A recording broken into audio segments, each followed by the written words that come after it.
Olá, que alegria poder estar com você e juntos, livres, abrir a palavra de Deus e ouvi-lo conversando conosco e construindo a nossa vida conforme a sua vontade. No Adoração de hoje, nós vamos juntos abrir a Bíblia num texto muito importante e descobrir a resposta de uma pergunta frequentemente feita: qual é a vontade de Deus para a minha vida? Nós vamos abrir a Bíblia e juntos vamos nos colocar em humildade para que Deus, de fato, nos diga qual é a vontade de Deus para a nossa vida. Por isso, eu peço que você, em oração, se ajeite aí onde você está e juntos vamos continuar nesse programa Adoração. É logo mais.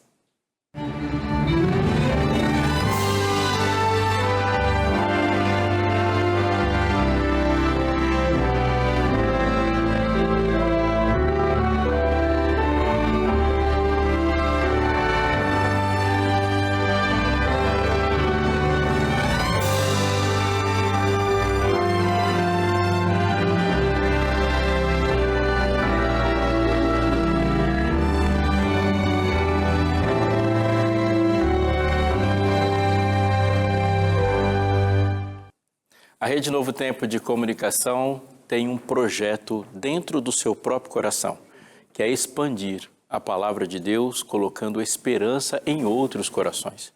Nesse projeto nós trabalhamos com o sinal da web, da rádio, da televisão e mandamos também a palavra impressa para a casa, para o local onde as pessoas estão. Quando eu falo de palavra impressa, eu estou dizendo da maneira como as pessoas podem ter suas perguntas respondidas por meio da Bíblia em guias de estudo, em textos escritos, em formas de chegar em casa e juntos estudar a palavra de Deus e pensar ali como que se pode organizar a vida conforme a vontade de Deus, da qual vamos falar daqui a pouquinho. A revista Esperança Novo Tempo, eu creio, foi pensada dentro desse plano, desse projeto. Que a programação da Rede Novo Tempo também esteja aí na sua casa e você com inteligência, fé e vontade possa entender e com consciência colocar a sua vida conforme a vontade de Deus. Essa revista vai ser enviada para você assim que você pedir e como faz parte da programação, foi patrocinada pelos nossos amigos, os Anjos da Esperança, ela não tem custo para você. É só entrar em contato conosco, falar com a equipe da Escola Bíblica que está esperando a sua ligação, deixar os dados necessários para que você receba essa revista e esperar que ela chegará até a sua casa. Então, não perca tempo, não há custo, só o que você precisa é deixar que Deus fale ao seu coração e você responda. Eu recomendo que você peça a revista Esperança, eu creio, para os seus estudos. Eu vou abrir a Bíblia com você agora e continuar falando deste assunto, sobre a vontade de Deus para a sua vida. E vou ler a Bíblia no texto que se encontra na carta que Paulo escreveu aos Romanos, capítulo 12. Antes de ler esses dois primeiros textos, eu convido você a me acompanhar em oração. Vou orar por mim e orar por você também, para que essa palavra seja viva na nossa vida.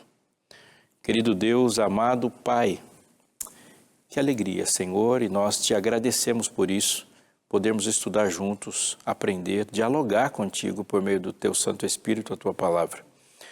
Que nossos ouvidos se abram para a tua vontade, que o nosso coração se escancare diante de ti e que tudo em nós esteja sujeito à tua vontade, ao teu jeito de falar, ao teu jeito de transformar e que a nossa vida glorifique a ti. Abençoe aqueles que estão ouvindo agora, que estão assistindo, que estão em algum lugar, de uma forma ligados àquilo que o Senhor quer fazer chegar ao seu coração. Que ninguém seja decepcionado e que a nossa vontade também não decepcione a tua. Em nome de Jesus, amém. Capítulo 12 da carta que Paulo escreveu para a congregação cristã em Roma começa dizendo assim: portanto, irmãos, pelas misericórdias de Deus, peço que ofereçam seu corpo como sacrifício vivo, santo e agradável a Deus é o culto racional de vocês. E não vivam conforme os padrões deste mundo, mas deixem que Deus os transforme pela renovação da mente, para que possam experimentar qual é a boa, agradável e perfeita vontade de Deus. Alguns anos atrás, um homem se despediu da sua esposa, do seu filho, pegou seu arco, sua flecha, seu equipamento e foi à caça. Ele vivia numa sociedade tribal, sem Estado, como posso dizer alguns, um indígena também, como diria alguns. A verdade é que ele não vive numa organização social civilizatória como os que vivem nas cidades. E aquele homem, olhando para a sua tribo ficando para trás, a sua família indo para trás, ele foi na esperança de voltar para casa e mais uma vez alimentar a sua família. Aquele dia foi terrível. Nada aconteceu. Não teve sucesso em nenhuma caça, nenhuma abordagem, bem pelo contrário, ele nem chegou a ver um animal que tivesse tamanho suficiente para dizer que aquilo foi uma caça. Da manhã até quase o fim da tarde, foi aquele dia de tentativas e erros, tentativas e erros.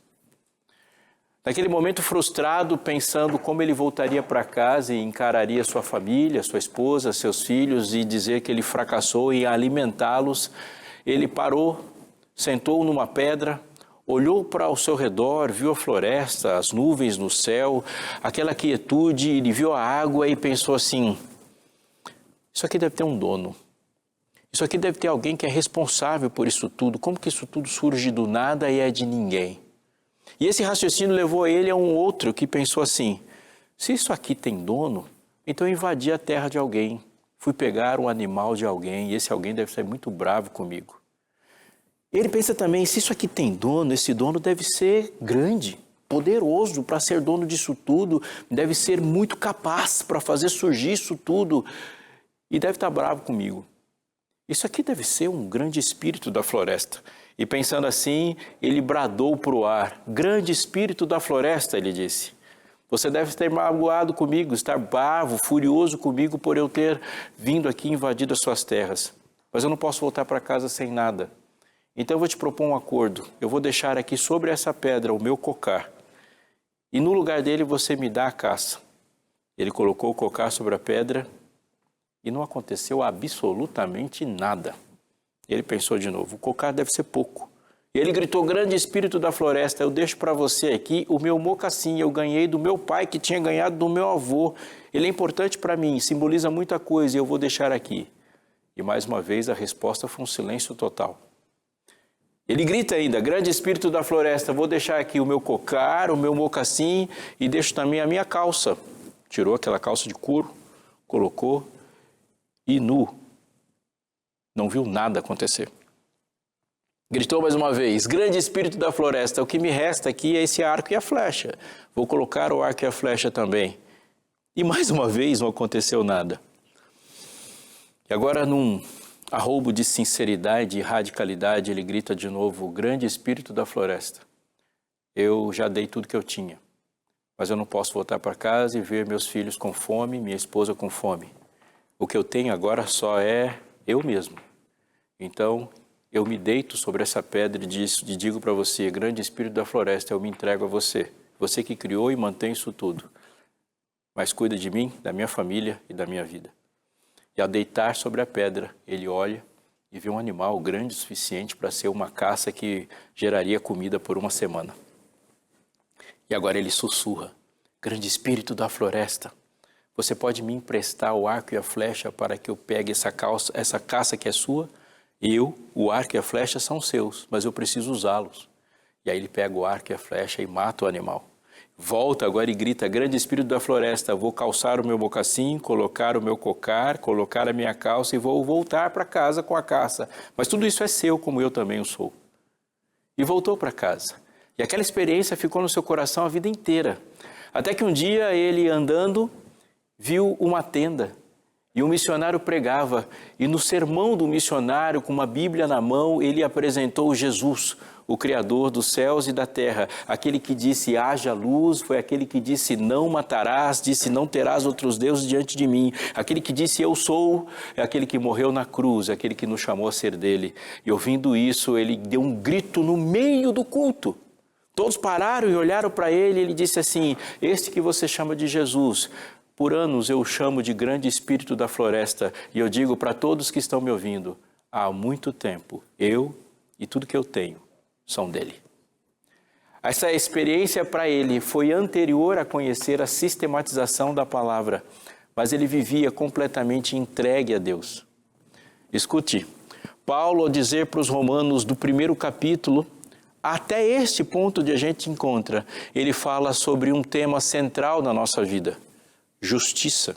Como é que Deus conserta o grande problema que nós enfrentamos? Paulo começa no primeiro capítulo expondo para todos a realidade terrível do pecado. E fica claro que o pecado é universal e aqueles que são afetados, infectados pelo pecado, não conseguem em si ter uma solução para ele.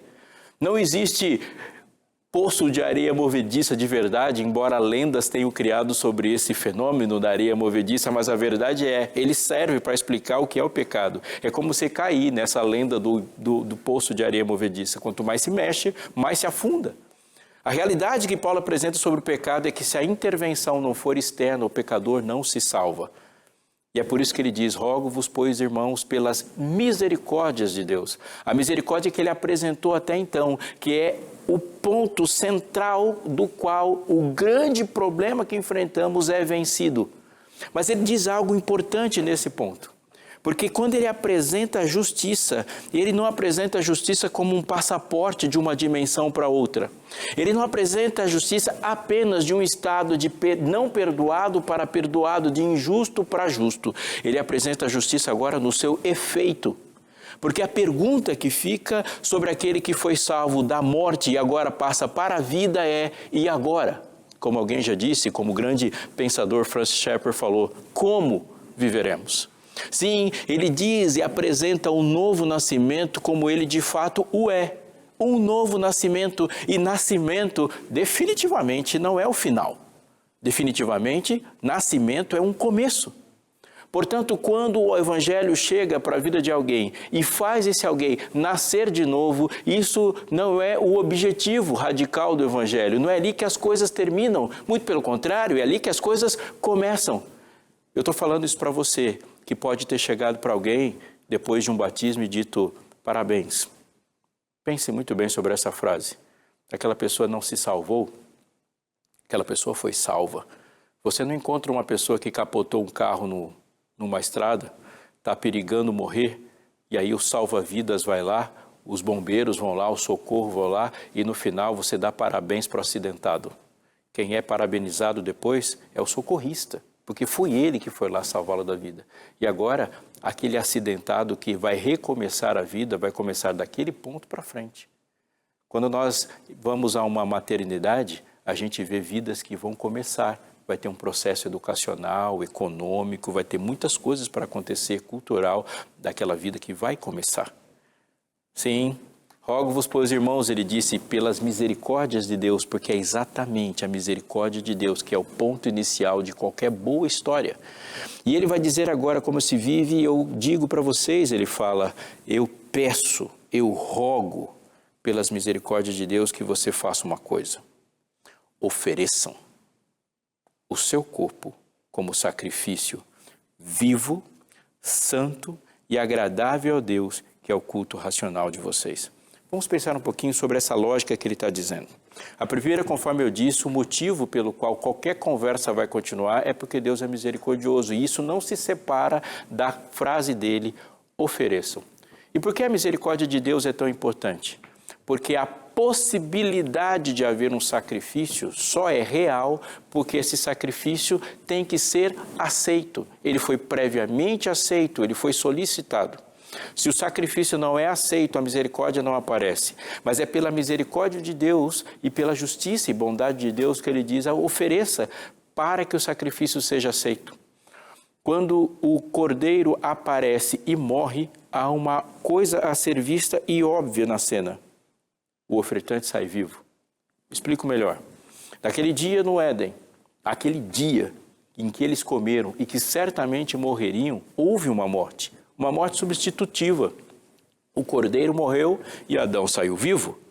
Naquele dia em que Abel apareceu para oferecer um sacrifício, ali haveria uma morte, e a lógica é que aquela morte fosse de Abel. Agradou-se o Senhor de Abel e sua oferta, portanto, ele ofereceu, e essa oferta, pela misericórdia de Deus, foi aceita. O cordeiro morreu e Abel saiu vivo. Sim, a relação de morte e vida no sacrifício ela é presente em todas. Ou o cordeiro morre, ou o pecador morre, e a misericórdia de Deus que permite um substituto, rogo-vos, pois, irmãos, pelas misericórdias de Deus, que ofereçam o seu corpo, e agora ele vai colocar a relação em um outro patamar.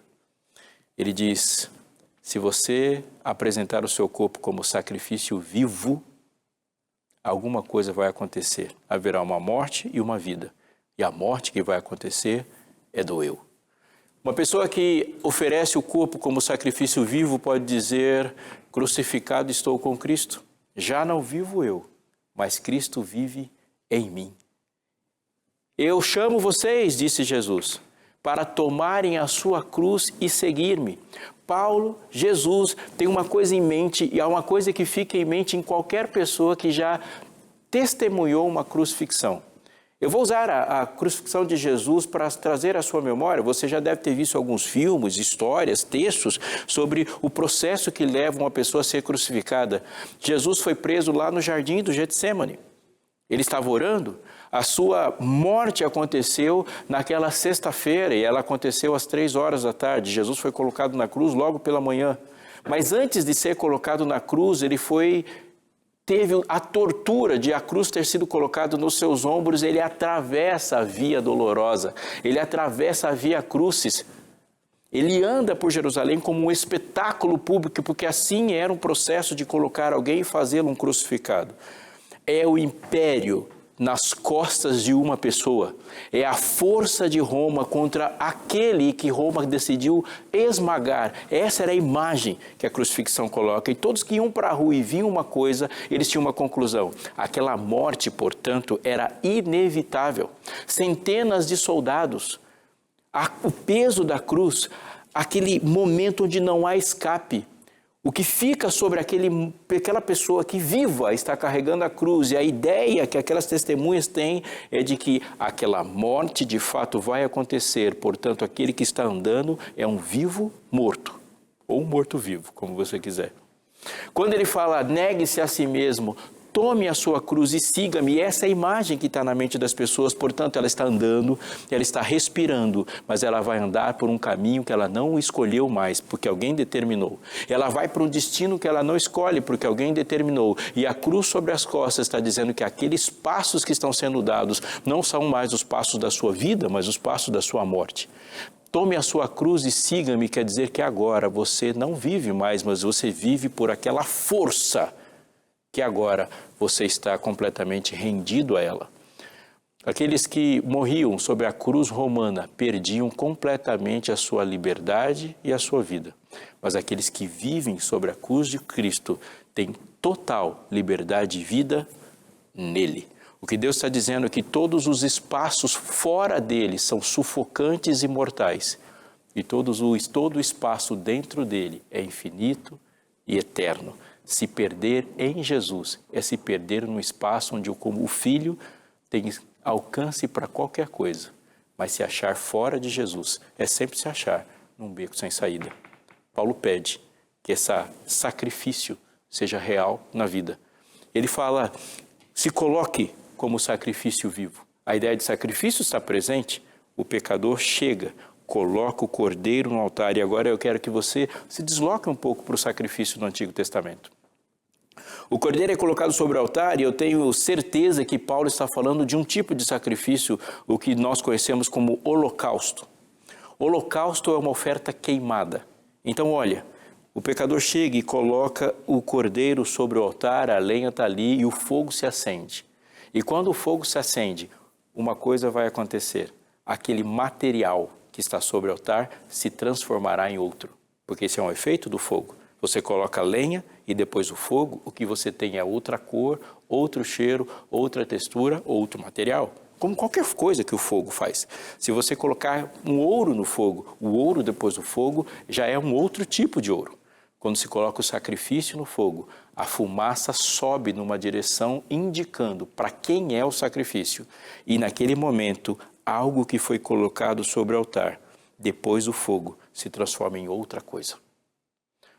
Quando o pecador, eu e você, nos apresentamos como sacrifício vivo, a vida e a morte trocam de lugar. A morte que era nossa agora, ela vai para o altar, e a vida que era dele vem para a nossa vida. mas o efeito disso é que aquilo que está sobre o altar é transformado em outra coisa, em outra pessoa. E a direção desse novo ser, ela é inequívoca, ela é ir para o céu.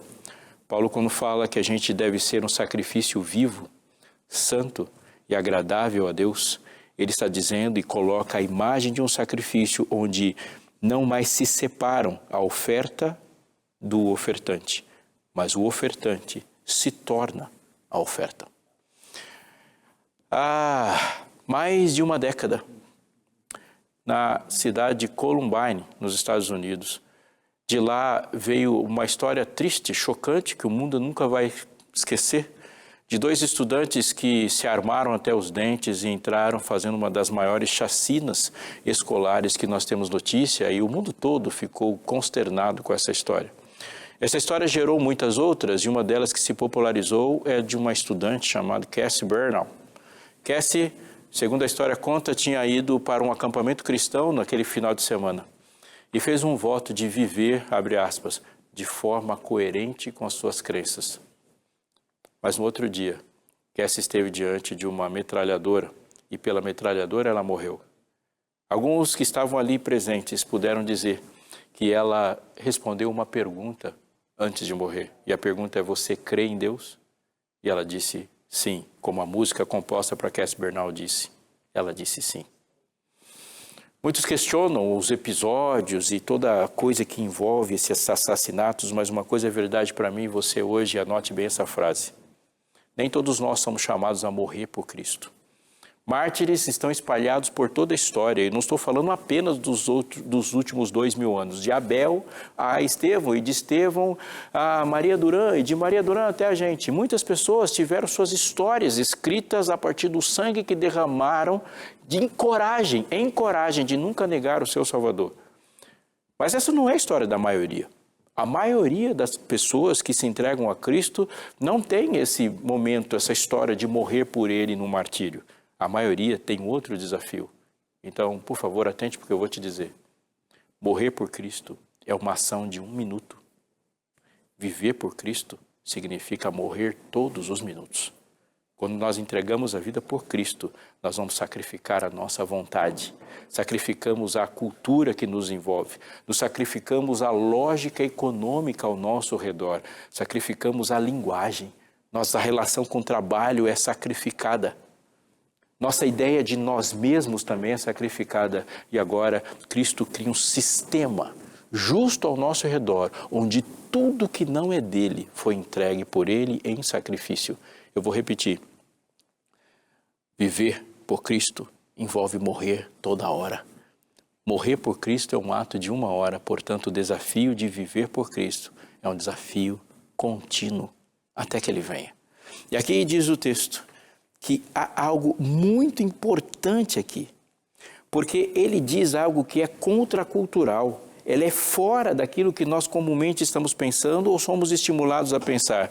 Porque o sacrifício é vivo, santo e agradável a Deus. E esse é o culto racional de vocês. Note que ele não está falando da sua alegria e da sua felicidade, nem do que lhe agrada. Ele não está dizendo sobre os seus critérios. Não está falando ainda do seu desejo. Ele está falando que o sacrifício é vivo, santo e agradável a Deus.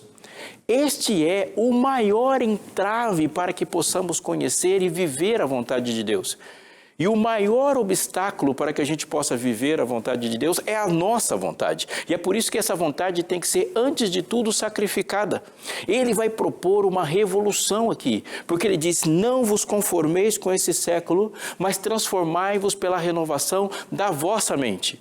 Quando eu sou chamado a ser cristão e viver uma mudança, automaticamente vem na minha mente a mudança que eu devo fazer no mundo, contra o mundo, mas isso não me faz diferente de muita gente em toda a história.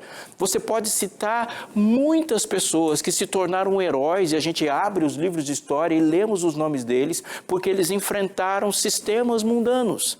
O sistema que estava gerindo a sua sociedade, a sua cultura, a política. Homens se levantaram, grandes mulheres se levantaram para mudar o mundo ao seu redor. Há uma frase muito importante sobre esse tipo de gente que diz que há dois tipos de pessoas no mundo. Aquelas que têm uma alta habilidade de se acomodar ao mundo ao seu redor. E aquelas diferentes desses que querem que o mundo ao seu redor se acomodem ao que eles estão pensando. Diz a frase que somente esse segundo grupo é que de fato tem seus nomes na história. Uns se adaptam rapidamente ao mundo ao seu redor. Outros trabalham para que o mundo ao seu redor seja adaptado ao que eles estão pensando. A frase diz, somente esse tipo de gente muda o mundo. Aí aparece Paulo inspirado e fala, nenhum e nem outro. O que de fato muda é quando o mundo ao seu redor está sendo adaptado à vontade de Deus. Primeiro, porque estar perfeitamente adaptado ao mundo doente não é sinal de saúde. Segundo, que se o mundo se adaptar à minha vontade, ele não fica melhor. Faça essa pergunta para você mesmo. Se todas as pessoas do seu bairro forem iguais a você, seu bairro fica melhor?